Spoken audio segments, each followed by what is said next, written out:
शंकराचार्य का वो थॉट जो अद्वैत का एक बड़ा थॉट है उसको नहीं जानते। आपने उस पर नाटक जब लिखा है और किया है तब बहुत पढ़ा और जाना होगा।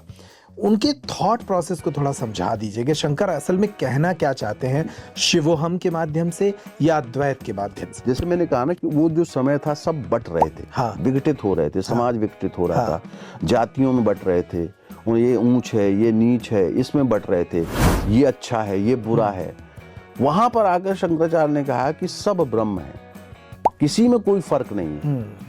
और ये विचार सोचिए आप, उस अगर हम 8वीं 9वीं शताब्दी भी मान लें, उस समय आकर वो उसको पुनः स्थापित कर रहे हैं और मंडन मिश्र को कर्मकांड में वो हराते हैं, क्योंकि कर्मकांड का बहुत ज्यादा प्रादुर्भाव हो चुका था और उसको बिना हराए ये संभव ही नहीं था कि अद्वैत को आप पुनः स्थापित कर पाए, ब्रह्म की अवधारणा को स्थापित कर पाए।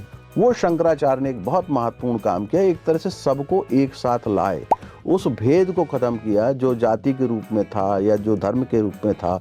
इसलिए कई बार मंडन मिश्र उनसे कहता भी है कि आदि शंकराचार्य जिस धर्म की बात कर रहे हैं वो तो धर्म ही नहीं है, क्योंकि जब ब्रह्म हो जाएंगे तो चाहे वो, मैं तो कहता हूँ वो मुसलमान भी हो चाहे वो ईसाई हो, सब ब्रह्म है। तो ये अपने आप में एक बड़ी बात हो गई ना। तो फिर जाति की बात तो छोड़ो, उसमें धर्म भी आड़े नहीं आता। लेकिन ये परंपरा आती कहाँ से? ये परंपरा हमारे सनातन से आ रही, वेदों से आ रही, वेदांत से आ रही है। तो इसलिए बहुत महत्वपूर्ण है शंकराचार्य ने जो काम किया कि सबको एक जोड़ा है। इसीलिए उन्होंने 4 मठ बनाए, 4 वेदों की को एक तरह से प्रचारित करने के लिए, और एक तरह से आप देखेंगे कि सब अलग अलग जगह पर हैं। तो 4 सबको एक साथ जोड़ दिया उन्होंने, कहीं कुछ अलग नहीं था।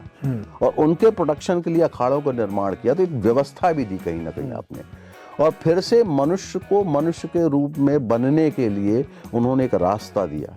और ये अद्वैत का जो सिद्धांत उन्होंने दिया, ये उनका मौलिक सिद्धांत नहीं है, ये हमारी सनातन परंपरा। लेकिन क्या होता है कि हमको उसको पुनः स्थापित करना पड़ता है, हम भूल जाते हैं। क्योंकि देखिए वेदों की दोनों ही धारणा है, कर्मकांड भी है, लेकिन कर्मकांड ज्यादा बढ़ जाने के कारण होता है कि वो लोग अलग होने लग जाते हैं उससे। कई बार जैसे हुआ ही नहीं कि हम कहीं मंदिर में किसी को नहीं जान दे रहे थे, इसलिए बहुत सारे अलग अलग तरह के मंदिर बनने लग गए।